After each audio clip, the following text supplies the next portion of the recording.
Đukanović iz Crne Gore, iz Srbije ovdje imamo Aleksandra Vučića, a na kraju imamo jedinu ženu koja učestvuje sa nama, Angeline Whitehurst, koja je za European Union's External Action Service. So I think we are going to be fairly pressed for time. You do have headsets for translation. You also have the opportunity to ask Slido questions. We'll also be taking some questions from the audience, but I think we would like to just jump into the discussion. There's been a lot happening between Serbia and Kosovo of late, in particular around this question of whether there will be some kind of a land swap between Kosovo and Serbia to resolve these long-standing issues between the two countries. So I thought maybe we would start with you, Mr. Vučić, on this question. It seemed to have died at Berlin. That was the impression that many people had in Berlin at the end of that summit. Is it dead? And if not,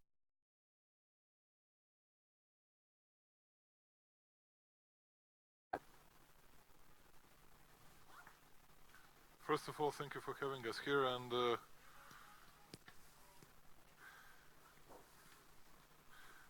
wanted to say, if you allow me, that Ako mi dozvolite, wherever we želim go and whenever we have this kind of panels, the only issue is whether it's going to be a division of Kosovo, either division of Kosovo, either land swap or whatever you call it. border correction, I think it's the And no one's asking us whether we're going to reach a settlement, whether we're going to reach an arrangement that will fix the relationship between Serbs and Albanians, and whether we're going to do something for ourselves. Which means that it's more important what we do for some other people and for some other nations. It's not a question, or it's okay that Germans, Americans, Russians and all the others should be interested in that issue, but it's the issue of the biggest significance for us that are living there, and we need to do something for our future. And that's why I can speak on behalf of Belgrade, of course, why we were doing our best trying to reach a possible arrangement with Pristina. So far we couldn't do it, we didn't do, and the situation is not a very best one, and if you ask me about possible perspectives, I'm very much pessimistic, which is well known, but it doesn't mean that I'm not going, and all of us are not going to do our best to keep the peace, stability and tranquility within the region, and at the same time trying to find a possible solution. Our problem was that even before we started delivering any kind of motions, any kind of proposals, we were condemned by almost an entire international community. Everybody wanted to see a sort of solution. They were prepared to, and no one was asking us. For Mr. Taci, entire Kosovo belongs to Kosovo Albanians or to Kosovar people, or that's an independent state. According to the Serbian constitution, entire Kosovo belongs to Serbia, and the world is split, absolutely split. Half of the world have already recognized Kosovo's independence, half of the world haven't recognized so far, and there is no further intention of doing so. And it means that we need to find a solution. If the political situation today is that bad that we cannot do it, some other people, some more responsible people will have to do it in the future. I have no doubt. And I hope that there would be some more courageous people, not only in Belgrade or Pristina, but also in the world, to accept compromising solutions, not solutions that they would be in favor of. And that's it. And I think that's the most important message. We need to find that solution, and it has to be a solution in which both sides. It cannot be, and now you Serbs, you have to recognize Kosovo's independence. It won't happen. It doesn't work that way. And that's something that we need to tackle differently. And I'm glad to be here with all these people, with Angelina, with Milo, and with Mr. Taci. I said Milo not because I don't respect him, because he's closer to us, and that's why I mentioned just his first name. And I'm very glad to say hello to Cathy Ashton, because she worked a lot, and she worked in a very hard way together with us, reaching Brussels agreement at the beginning, and it happened 6 years ago. Thank you once again. Sorry that I took a lot of your time. No, thank you. And I should mention that some of the speakers are going to be speaking in their native tongue. You do have headsets, and I believe Albanian is on one or two, Albanian and English. I'd like to come to you, Mr. Taci, with this question. Mr. Vučić says there needs to be some kind of compromise. This is the talk that we've been hearing for some time. Okay. I'm sorry? Let's continue. I was asking him to speak in English. Oh, I see. Okay. Well, speak in whichever language you feel comfortable in. But my question is, to Mr. Vučić's point that there is a lot of division, even in your own country, there's a lot of division on this question, in particular between you and your government. How are you going to break this impasse? How do you see the path forward? You have this meeting scheduled for Paris early next month. What needs to happen in the coming weeks for there to be real progress here? Thank you very much for this opportunity to be here for the first time in this forum and speaking on behalf of Kosovo. Of course, it's a pleasure to be here with Angelina, with Mr. Vučić, with Milo. I would like also to thank Baroness Ashton for her contribution in reaching an agreement in 2013 in Brussels between Kosovo and Serbia. What I would like to stress immediately is that we are into a marathon process of dialogue between Kosovo and Serbia. In reality, this process is now in crisis, which comes from unnecessary conditions in this dialogue process, which brings an opportunity for a final agreement between the state of Kosovo and Serbia. What is really important and encouraging is that in Kosovo, more than 70% of the citizens want to have dialogue and to reach a final agreement between Kosovo and Serbia. Of course, there are divergent opinions, just like in Serbia, but the objective is the same, reaching, or the possibility of reaching an agreement, a comprehensive agreement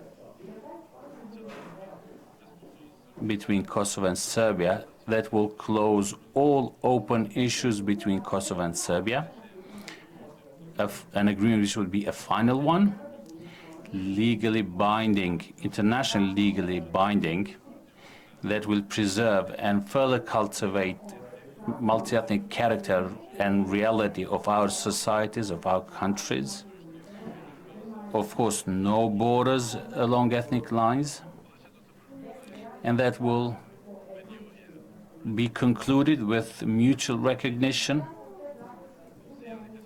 I know that the possibility of reaching just such an agreement will bring more peace and stability in the whole of Western Balkans, will open a safe way for, even for Bosnia and Herzegovina, for a safe European perspective.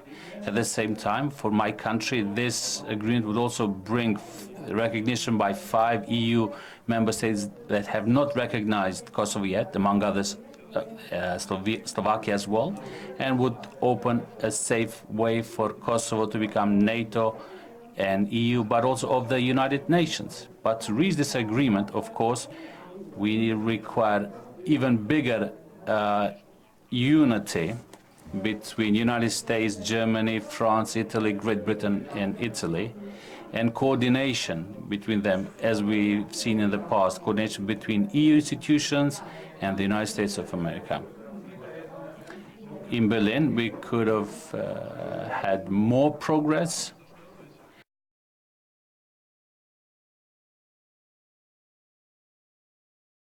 This meeting will be decisive for a positive turn in this process and for an agreement for which we have worked very hard. I believe that this agreement can be reached within this year, 2019.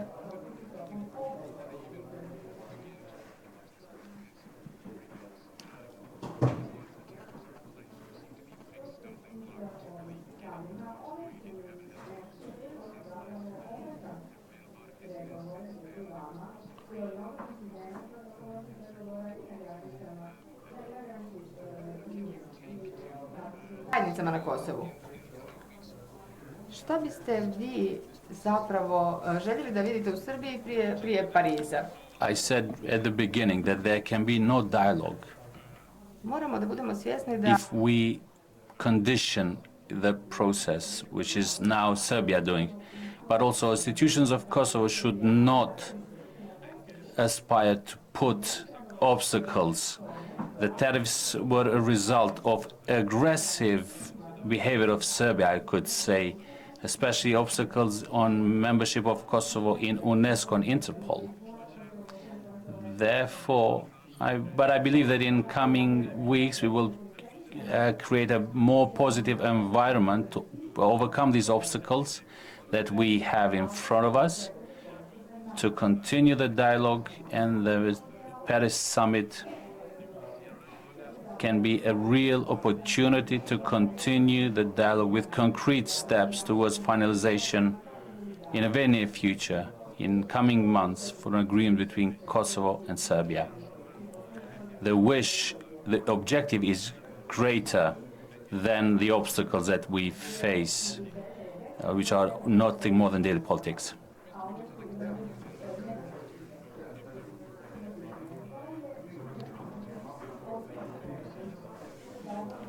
This is the real stumbling block in Belgrade's view to pushing this process forward. It's not in Belgrade. I wanted to say a few words, and I think that everybody will understand that. As I told you at the beginning, the territory of Kosovo, from Hashim Tači's point of view, and from, let's say, Albanian population in Kosovo, belongs to Kosovo people and to its a Kosovo independent state. According to our constitution, Kosovo territory belongs to Serbia entirely. And he said that they had to impose tariffs against Serbia because of our aggressive behavior. And then he explained what that aggressive behavior was. And it was all about that we were doing our job. And our job was to fight against their membership within Interpol and UNESCO, because we don't recognize and we don't see Kosovo as an independent state, which is very normal. We did nothing against them aggressively. We did nothing to put in jeopardy Kosovo Albanian people. We did absolutely nothing to harm themselves in any way. The only issue is that we don't agree with them on the status of Kosovo. Full stop. That was Serbia's aggressive behavior. And I'm very glad that I heard that as a confirmation in a way from Hashim Tači today. And what happened after that? They imposed tariffs against Serbia of 100%. And I still remember Hashim Tači was against that first night, second night after that, saying to me, okay, we'll remove it very soon. Now it's 7 months and we lost 300 million euros so far.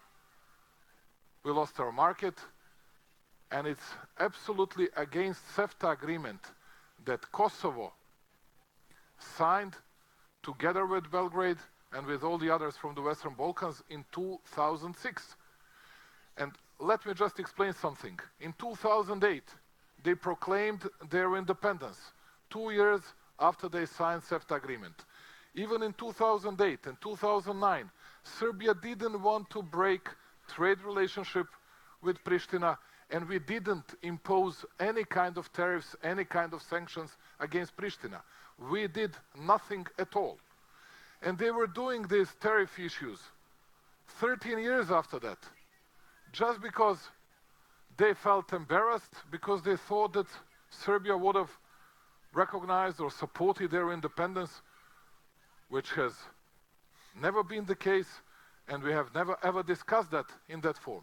Right, but I mean, assuming, coming back to my question, if Kosovo does agree, and I'll let you respond in a moment, Mr. Thaçi, but if Kosovo does agree to drop the tariffs, how long would it take to restart these talks and to really come to a comprehensive We are ready solution? to start talking immediately.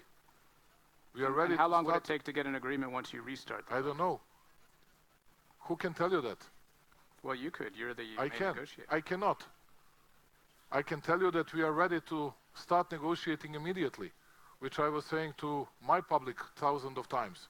The problem is that when you come to Belgrade, you see that we are in a way lowering the expectations of our people, saying what is happening in Kosovo, that we'll have to do a lot of concessions, which is not the case in Pristina at all. They say to their people, it's just a matter of time when Serbia will recognize us, and that's it. Well, Which let's is, let once again, Mr. Thaçi not respond to going that, to happen but that way. and just Yes. another question connected to it. Isn't this really the core of the problem, that you end up mired in these details? It turns into a he said, she said, and you're unable to get to the larger picture because you're talking about what happened in 2006 instead of talking about what needs to happen in 2019. They broke that what happened ne even in 2006. Ne edhe kështu jemi Anyway, we are late, and I wouldn't like to go back in the past.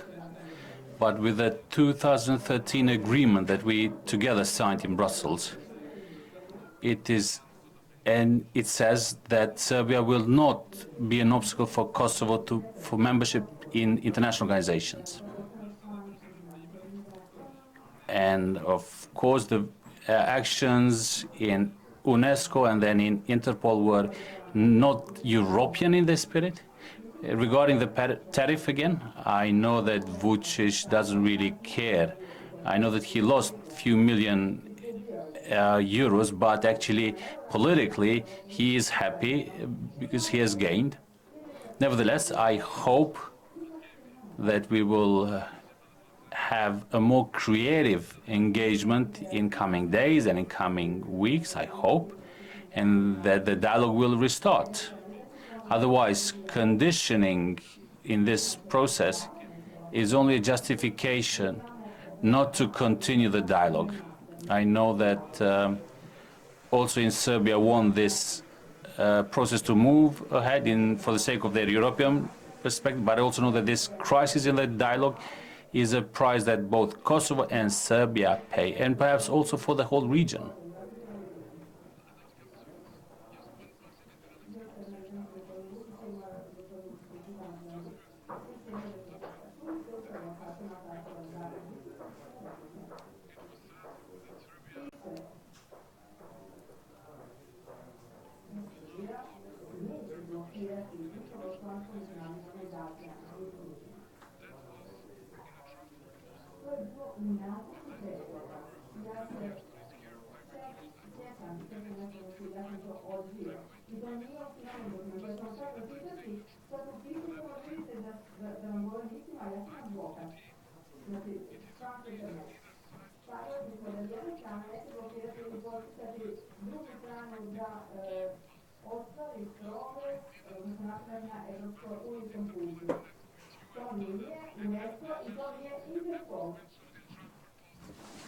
And that was something that I refused, and Kathy can still remember here.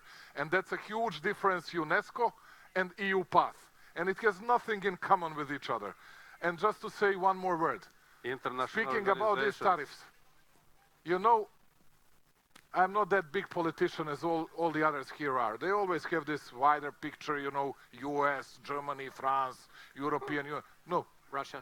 Russia, whatever you call it. I'm interested in those millions that belong to Serbian people.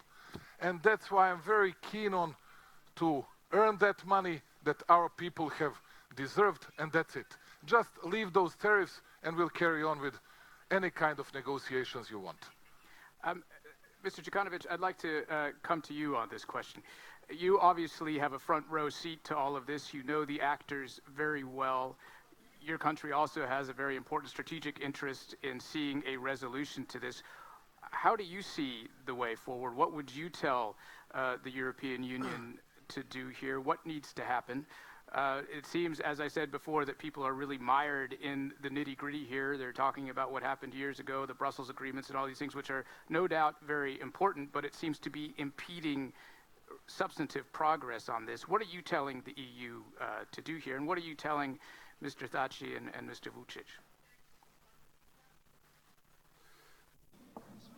Thank you, first of all, for this opportunity to be a guest with my dear friends, President Vučić and President Thaçi and Angelina.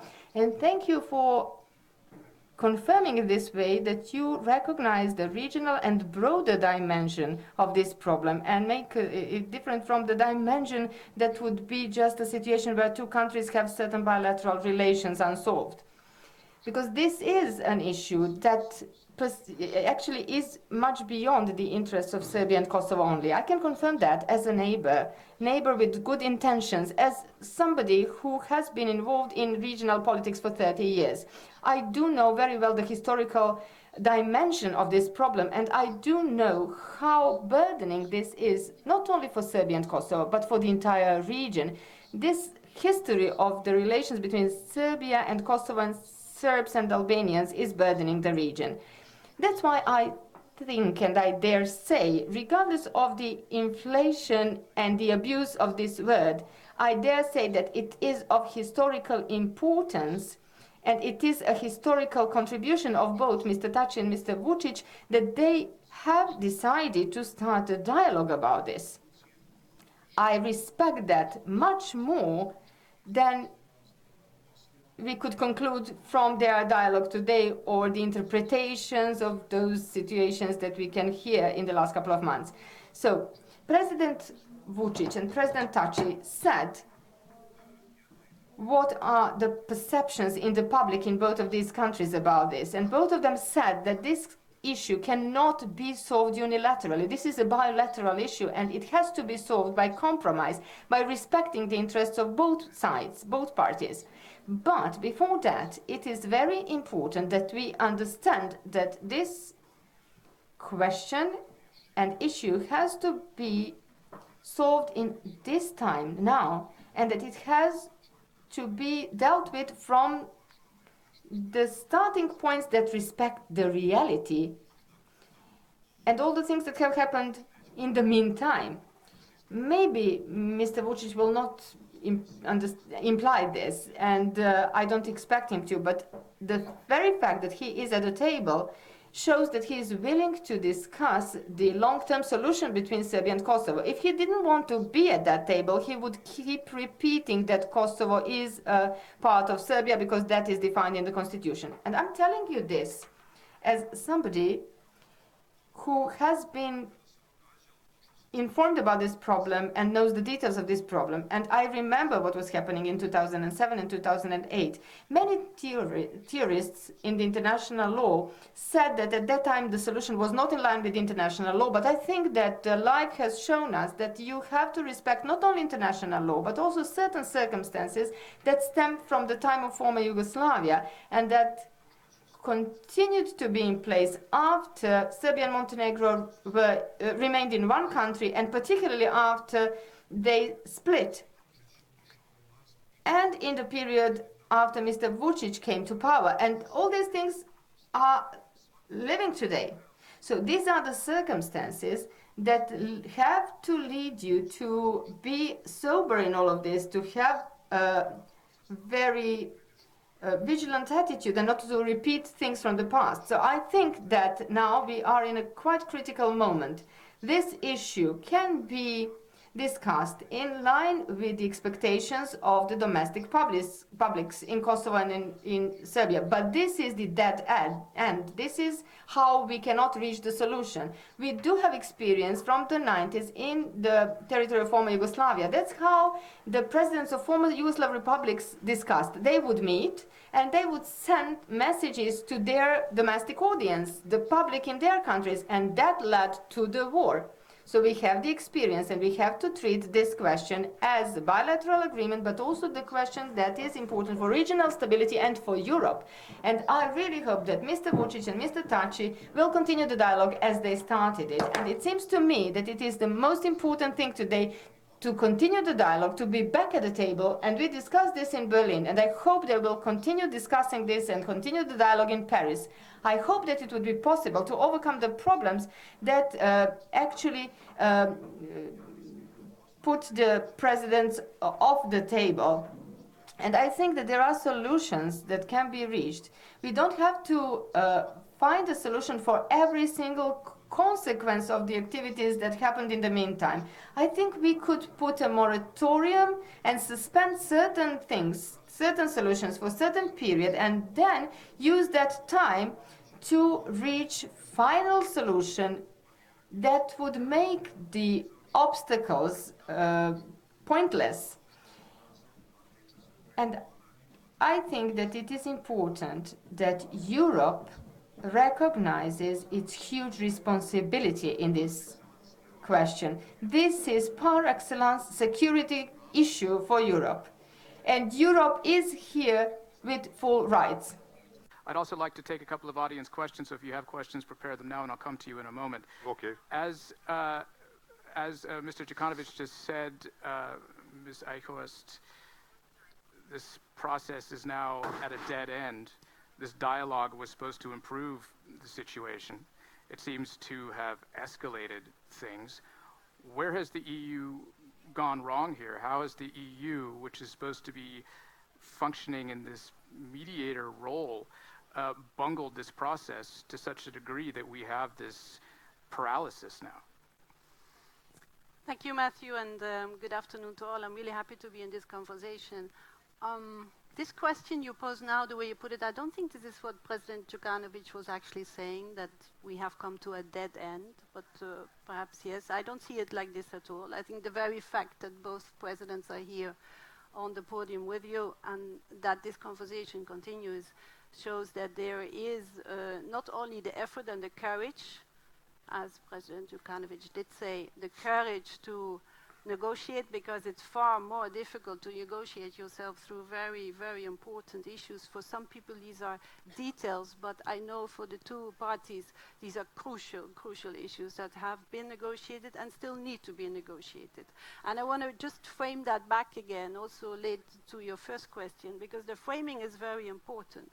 Here are two parties who want to resolve all outstanding issues, and they want to come to a final agreement, a comprehensive agreement, resolving all the issues. That is not just about what is between the two parties, but this also has an enormous potential resonating effect on the region as a whole, and therefore I am glad that we have the President of Montenegro here. It is important all the leaders carry, and they see also this important. I saw that very clearly in Berlin, where all the leaders were around the table. They see the importance for what the possible effect could be of having a final agreement between Belgrade and Pristina. And then there is the whole European Union framework. We are discussing today, yesterday, tomorrow, the strategic importance of enlargement as a whole, of consolidation, unification, integration of the European Union, and that I can say as an EU official. I'm not talking about the different positions of different member states. I say as European Union as a whole, this is of crucial importance for us. So we will continue. We are not a mediator, we are a facilitator, and that really means, first and foremost, this dialogue is held by the two parties. But and they are the ones who define. They are the ones who define where they feel their landing zone will be, where they feel they have a win-win, and for me it's a win-win-win-win-win-win, because it's just for all the elements I mentioned. And this is really for them Absolutely, and I think one of those many wins you mentioned would be accession to the European Union. And if that is not officially on the table, which it is not at the moment, what leverage does the EU really have in this question? The European perspective has been confirmed by all 28 European Well, the perspective unions. is there, but it's not official yet that they're on their way into But the we are EU. working towards this. We are working towards this. I'd like to go to the audience for a question. I think Lady Ashton has a question, somebody who's been working towards EU accession and other questions surrounding the region for some time. Lady Ashton? Thank you. Can I just say to the presidents of Serbia and Kosovo that it was one of the greatest privileges of my life to work with you, not to help you, but to help the people that you represent. And for anyone who doesn't know, these two presidents, who were then not presidents, behaved in a statesmanlike way that was quite extraordinary. And I pay enormous tribute to you and the teams that worked with you, because you did something that was considered impossible to do. So it sort of breaks my heart when I listen to where we've got to in terms of the argument. Because we always knew after the first agreement that the second and third and fourth would be more difficult. The first was bad enough, but the rest was going to be hard to do. And I have complete and utter faith that you, with the people that serve with you in your governments, are the answer to this problem. I suspect for President Đukanović, his frustration is partly the knowledge that you can do it, and you can do it, and you have to do it.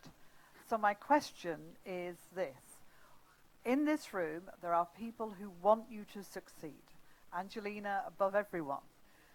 How do we help you? What are the things that now would make a difference? Because it's not just about whether member states open accession talks, etc., etc. It's about practical ways in which we can help you build the confidence in the people you represent that you can do it, and give you the space to have the conversations that will get you there, that frankly, I absolutely know that you can do. Thank you. I would like to take a couple of questions. We're running out of time, so I'll have to collect them. If we have a microphone here, I think the gentleman Christian Verschütz from the ORF Austrian television. Thank you very much. I'm the Balkan correspondent of the Austrian television. I would like to ask a question the other way around. If you look at the implementation of the Brussels agreement and a whole agreement on normalization of the relationship between Kosovo and Serbia, where are you standing? I mean, we have this flag questions like the question of customs and the Serbs community in Kosovo, but what was reached so far? I mean, you meet each other also when you have no cameras, when you are not only talking about other issues. Where are we standing in this overall agreement and the kind of reconciliation between the two peoples? Thank you very much. I would like to take another question. We'll just collect them. Jonathan Isle from Rusi here in the second row. Just briefly, Jonathan, if you would. Yes, indeed, very briefly. Jonathan Isle from Rusi. My question is to the President of Serbia, I think, primarily. And you said that you don't want to go into grand politics this afternoon, but let me ask you about Russia and the latest visit of President Putin to Serbia. How do you see the role of Russia in the region? Do you think it is a useful sort of contributor to regional stability? And do you think it will enhance your integration in Europe? Okay, thank you. And a last question to Milan Dic in the third row back there from the German Council on Foreign Relations. Thank you, Matt. Not easy to be a moderator here. I have a question about the High Rep of the EU and what EU can change as the baton will be passed from Federica Mogherini to the next High Representative. What would President of Serbia and Kosovo give as a one lesson learned or advice to the next High Rep to do differently? Personally, I think that the whole dialogue after Cathy Ashton passed the baton to Federica Mogherini was neglected. Maybe a question to Angelina Igors would be how many people actually in your unit deal with the dialogue? And if I may, to President Thaçi, there is a claim that you wish to have a failure in Paris because you want to go to snap elections. And actually it's not about you, but about your Prime Minister Haradinaj, who is so popular because of the tariffs, that he cannot give up the tariffs before the snap elections. Therefore, the Paris will be failure, and the problem is in domestic politics of Kosovo. What do you have to say on that? Okay, thank you very much. I think we're going to take an answer maybe from one person for each question because we are running out of time. What was achieved so far? Mr. Taci, do you want to take that question?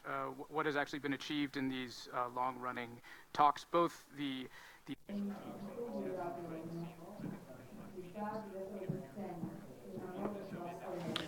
2013 agreement.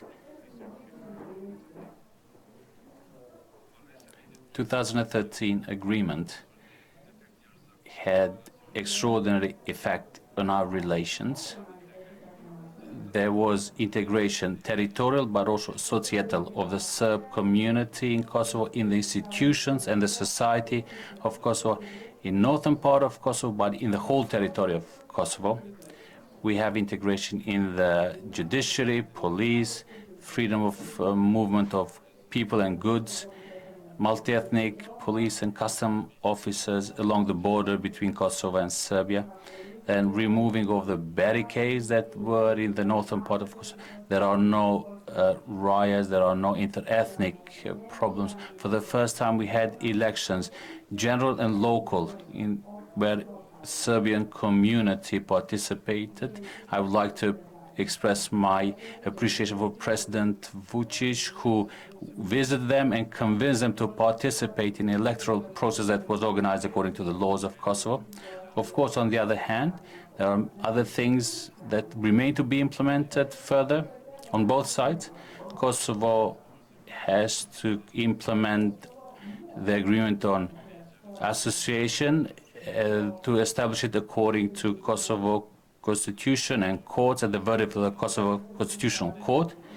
It is very important that we always had the will to make this happen. Unfortunately, the Srpska Serbian politicians in Kosovo has not allowed people to become part of the process and write the status of the association, the statute of the association. On the Serbian side, they need to work much more on the IBM, on the energy agreement and other agreements that are important.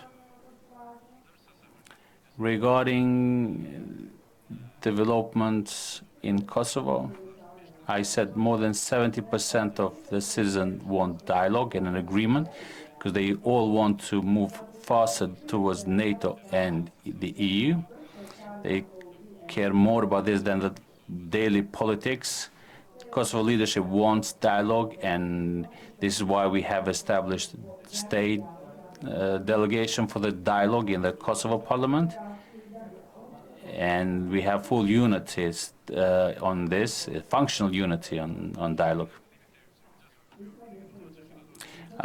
The citizens of Kosovo want dialogue because they want that an agreement between Kosovo and Serbia will strengthen the state integration and economic development, for investments in Kosovo, better well-being and better life. The way we have remained isolated without visa liberalization by EU, it's a situation that seeks urgent solution, not a solution that goes through Belgrade, but a solution within EU institutions, building good neighborly relations, and this is why I hope and I work to reach this objective. There are a lot of skeptics and critics, but the justice is on our side. Of Russia, Putin, it's always the elephant or the bear in the room when it comes to the region. You heard the question, what role is Russia playing in all of this? No, it's not. It's always a question for me and for Serbia because we are suspect of, and for something that I don't get it to tell you the truth, we have a good relationship with Russia, that's it. And we will have a very good relationship with Russia. And we are on EU path, which I always emphasize when I meet Vladimir Putin, which many of your European leaders forget when they see him. And just wanted to tell you that I have one story for everybody. Quick story, please. And that's it. Serbia is an independent country on its EU path that will preserve good relationship with Russia. I wanted to go back to Cathy Ashton's words and to the question of Christian Vershutz. You see, everything that Hashim Thaçi was mentioning, it was all about everything that Serbs and Serbia did. We fulfilled all our obligations. I have Brussels agreement here. 100% fulfilled from Serbian side. 100%. And there was only one obligation from Kosovo, let's say, or Pristina side, to form Serb community, to form Serb association. So far, it didn't happen. It's only 6 years that we signed that agreement. And I'm saying this just for all the others that would like to know who acted in a reliable and responsible way.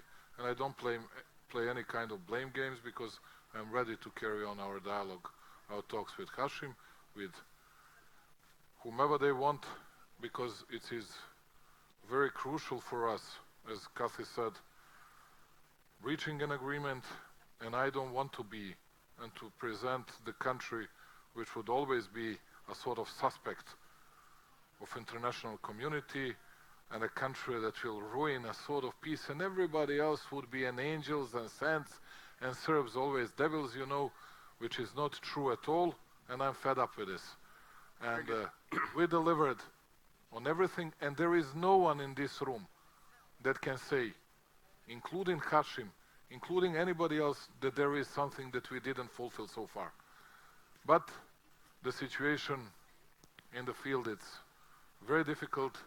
It's getting more and more complicated. Okay. I just hope that even today's discussion will help us out to maintain peace and to keep us working much harder in the future in attempting to reach a solution of our problems.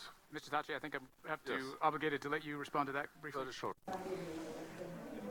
For the sake of truth, Serbia did not implement the agreement on the energy, agreement on IBM, and has prevented opening the bridge in Mitrovica to bring the city together and the people of the city together. Regarding the association of the Serb majority municipalities, Pristina is partly responsible. Why? Because we've established the managing team, which according to the agreement was established to draft the statute of the association.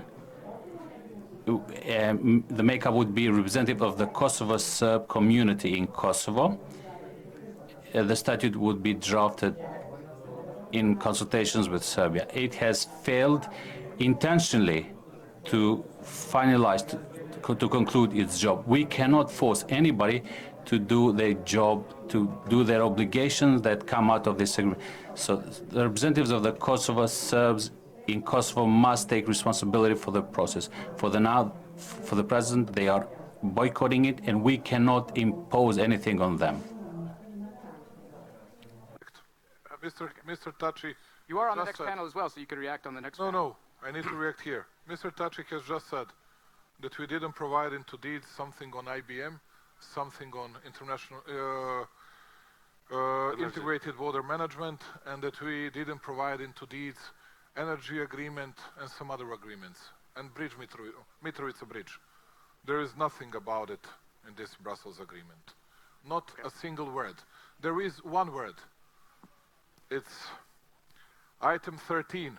Discussions on energy and telecoms will be intensified by the two sides. This is the only place where it's mentioned. IBM, Mitrovica bridge are not mentioned in this Brussels arrangement. I wanted to tell you something, speaking about Serb community. Last sentence. He said that 2 days ago that he is not going to accept Serb association, although he signed it. Right. And he changed his mind. He signed it, and now he changed his mind. That's his public statement. Okay, I think we have to leave it there.